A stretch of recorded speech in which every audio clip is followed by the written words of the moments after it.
Good morning, and early morning it is. Very early morning. All right, how's everybody doing? Good, I hope. So we're finally going to dig in here and just see what happens. If you haven't yet had a chance to listen to any of the book, I encourage you to go back and listen. Because what we're going to do here today isn't going to make any sense unless you've at least listened to the first part of Lewis's book. And I'm actually going to do an overview of chapters 1 through 4. So I encourage you to do that. Just go back. I'm going to try to put these blogs in order so that you can anyone who would jump in here at some point can follow them in a quote unquote logical way. But before I get into the first 4 chapters here. And I'm just going to kind of, I'm not going to go through the whole chapters, obviously, because, that would just take way too long. So I'm just going to kind of do highlight a couple things. And I feel like this has turned into a bigger project than I thought it would be. But it's good because it's just good in a lot of different ways. But one of the things that is kind of happening here is I feel like I'm putting together a puzzle, and as I said in my first blog, if you read my first thing, there was this is really going to be our buoy. This is just a buoy, and if you know what a buoy, if you looked at the definition of a buoy is there to kind of keep you on course and help you not crash into things, and I feel like Lewis really lays a solid foundation. He really does. So we're going to look at that. But I'm definitely see this as a puzzle that's kind of coming together here. My mom was huge with puzzles. I never did puzzles much, but for those of you who may like puzzles, you can look at the box, okay, and you put all the pieces out on the table, and I've gone, man, is this really going to look like the box when it's all said and done? But it's going to look like the box when it's all said and done. But it may not make sense here in some ways as we go along. But one thing I just wanted to share here on a personal note is one of the things I discovered Lewis later in my life. I never didn't even know about the Chronicles of Narnia, and he's written tons of books. He's written tons of books that are still in print.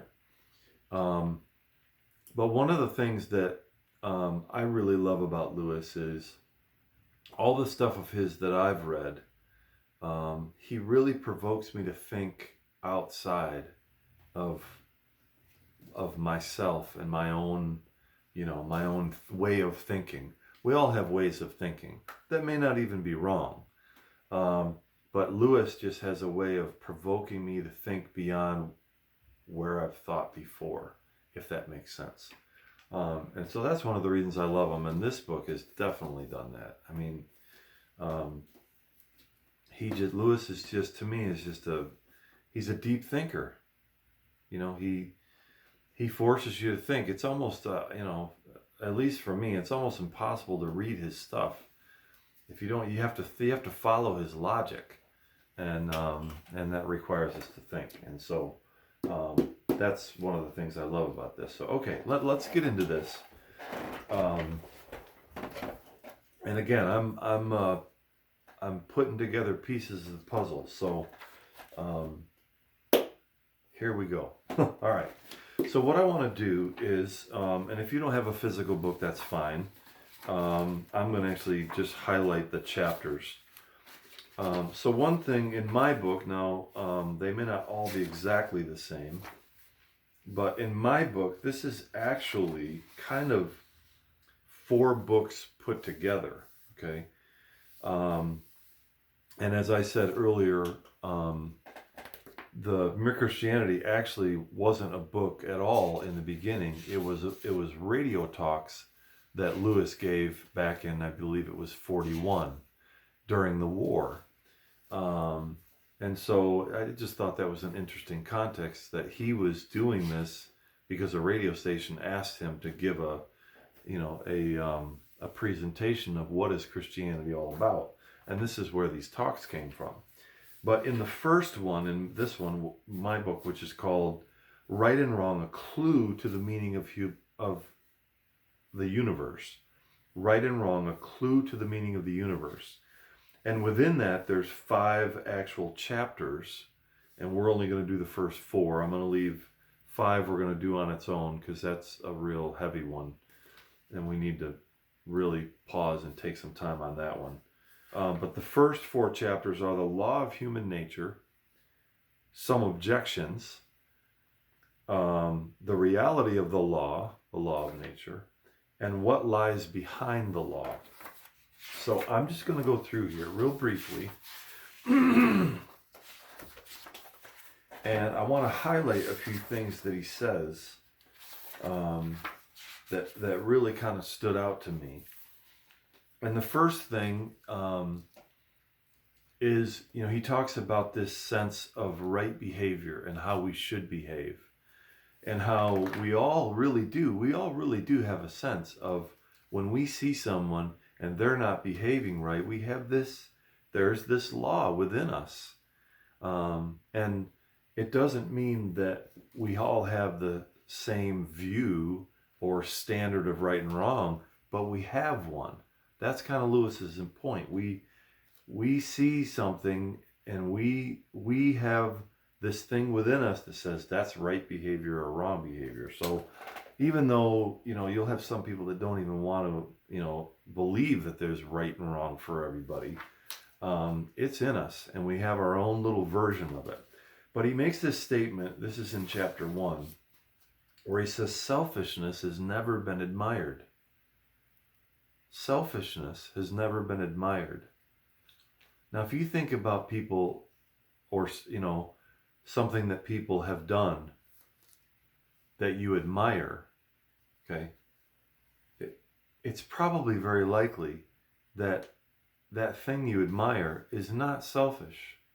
Okay? Selfishness has never been admired. But then he goes on and he says this, but the most remarkable thing is this. Whenever you find a man who says he does not believe in a real right and wrong, you will find that same man going back on that a moment later. I love this, man. Let me read that again.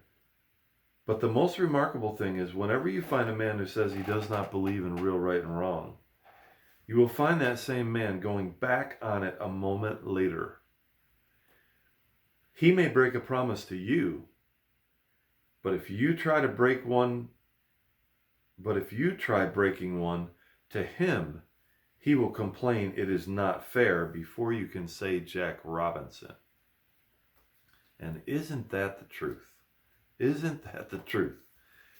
Here's another little example. And all parents, those of you who are parents, you'll totally appreciate this one. How many of you parents, okay, and anyone can answer this question, anyone who's seen a parent or, even with your own parents, is parents, did you have to teach your children to do wrong?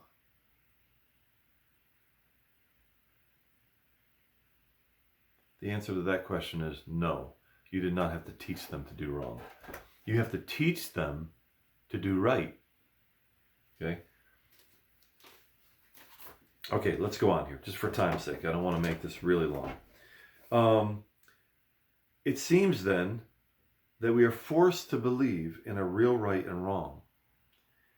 People may sometimes be mistaken about them, right and wrong, just as people sometimes get their sums wrong, but they are not a matter of mere taste and opinion, any more than the multiplication table.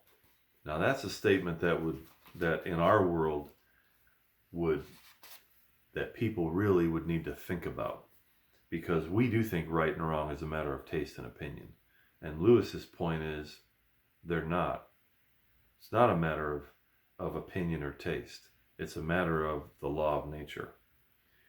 Now, if we agree about that, I will go on to my next point, which is none of us really keeps the natural law. In other words, whatever standard you think people should conduct themselves to, do we keep that standard? And I think if we're honest, our answer would be no, whatever that standard may be. Okay, let's keep going here. All right, talking about this decency thing again. Okay, this is just a couple pages down. It says, the truth is we believe in decency so much we feel the rule of law pressing on us so that we cannot bear to face the fact that we are breaking it. And consequently, we try to shift the responsibility. And who of us, if we're honest, hasn't done that? You know, we expect people to behave in a certain way, and yet we don't really keep it or behave that way ourselves. Then he goes on and he makes this, and this I could do a whole, it's really hard to kind of pick and choose here because there's so many things he says that you could really park and spend a lot of time thinking through and talking through. But then he sums up this is the end of chapter 1. These then are the 2 points I wanted to make. And this is the foundation. First, human beings all over the earth have this curious idea that they ought to behave in a certain way and cannot really get rid of it. Secondly, that they do not in fact behave in that way. They know the law of nature. They break it. These 2 facts are the foundation of all clear thinking about ourselves and the universe that we live in. And man, that statement right there. These 2 facts, the 2 facts that we all have this inherent sense of right and wrong, even if we don't define it that way, but then that we don't behave as we should.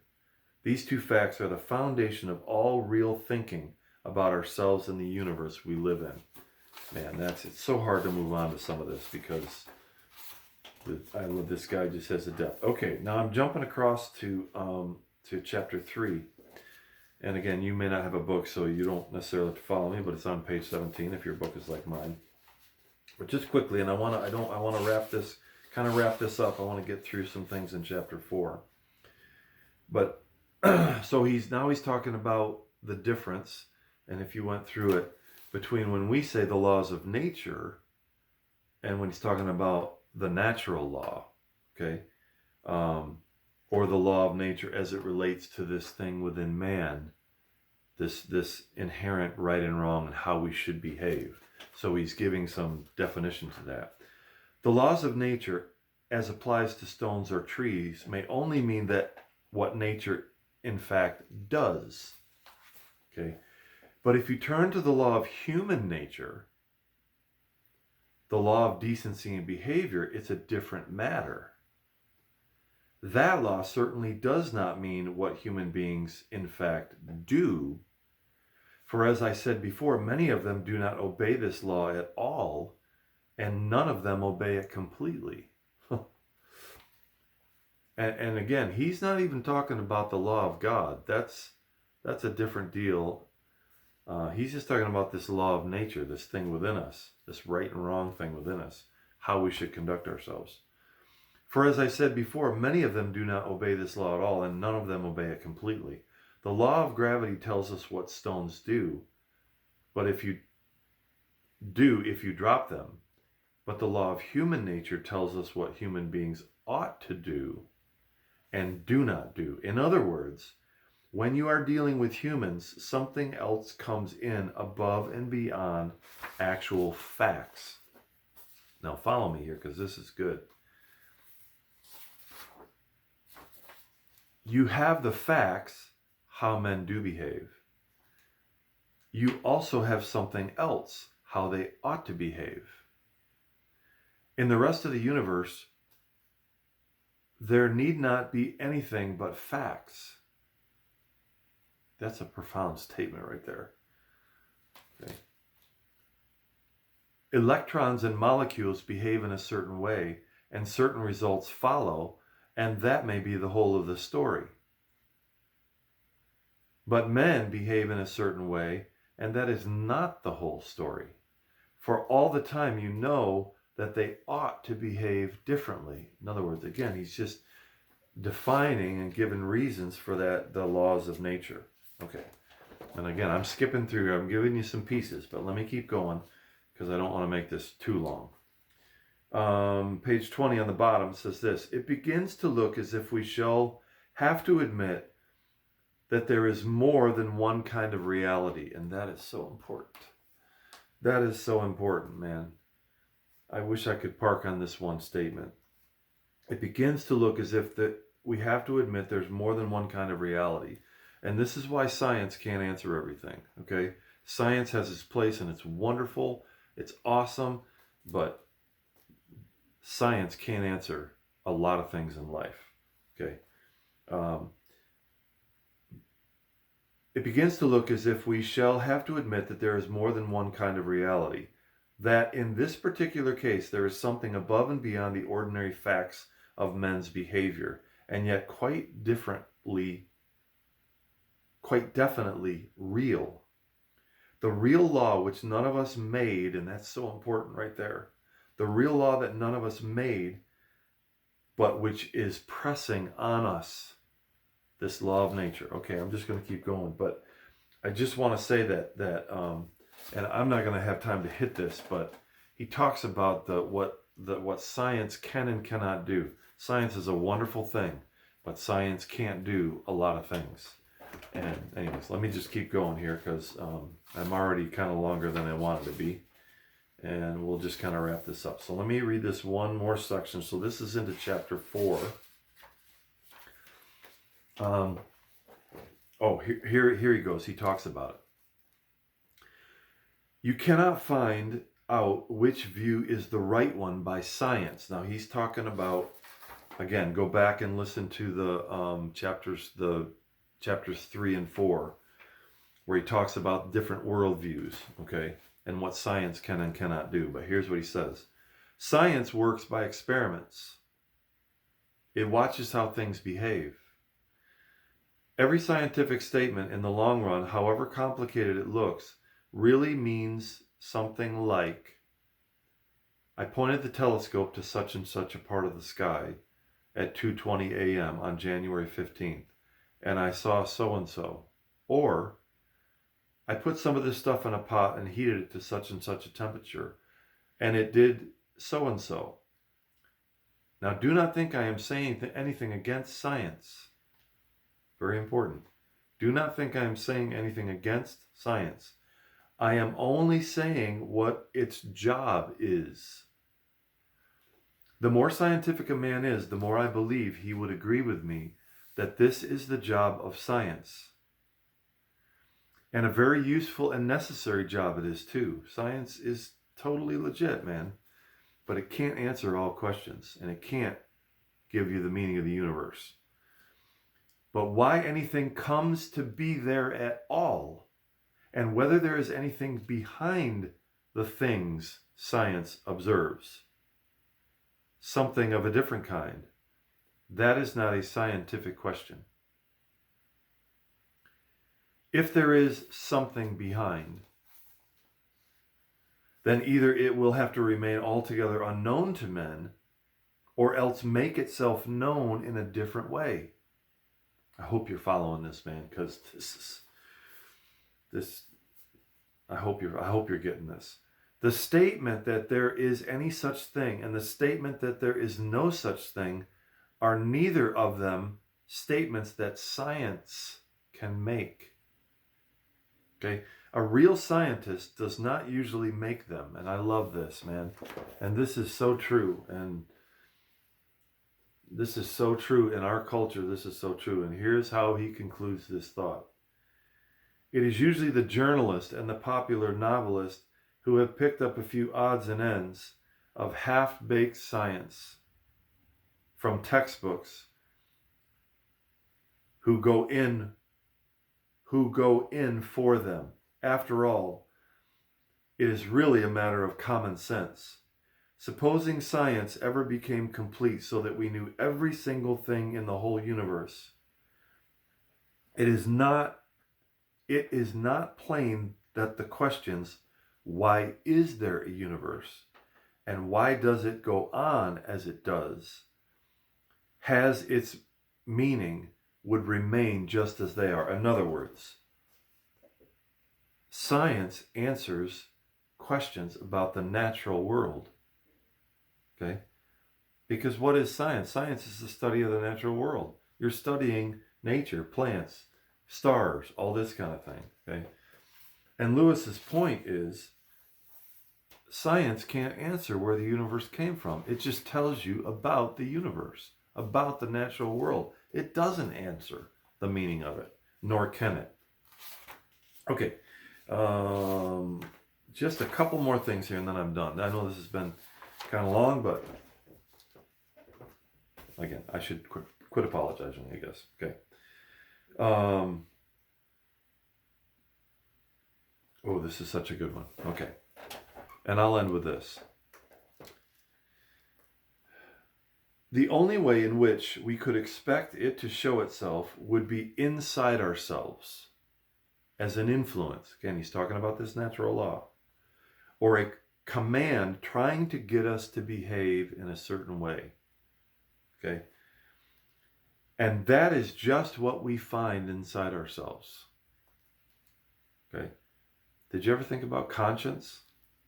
You don't hear much about conscience anymore. People don't talk about it.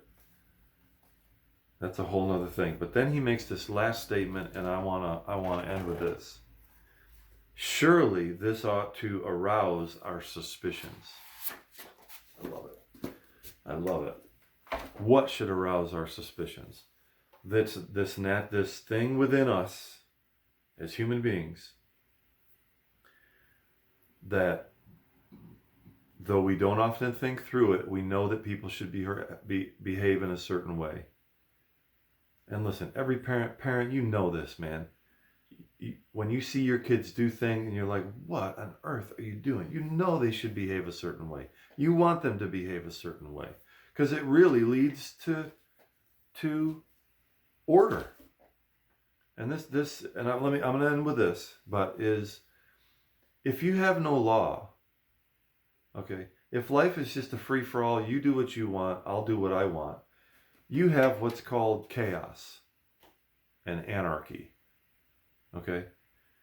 I mean, look at what's going on with us in this coronavirus thing, and I totally get it, and I'm not even going to try to answer those questions. But, here we are confined in our homes, and people are getting restless and all that kind of thing. Man, if you don't have law, you have chaos. And so, anyways, hopefully that all was tied to a little bit. Again, we're nowhere near done.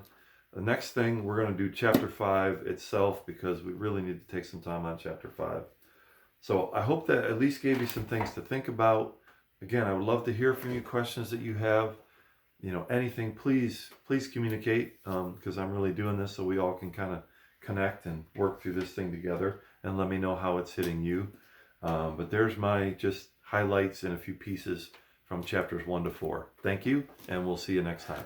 Probably a few days because there's a lot of stuff to think about. So in a few days, we'll put out another one. So awesome. Have a great day.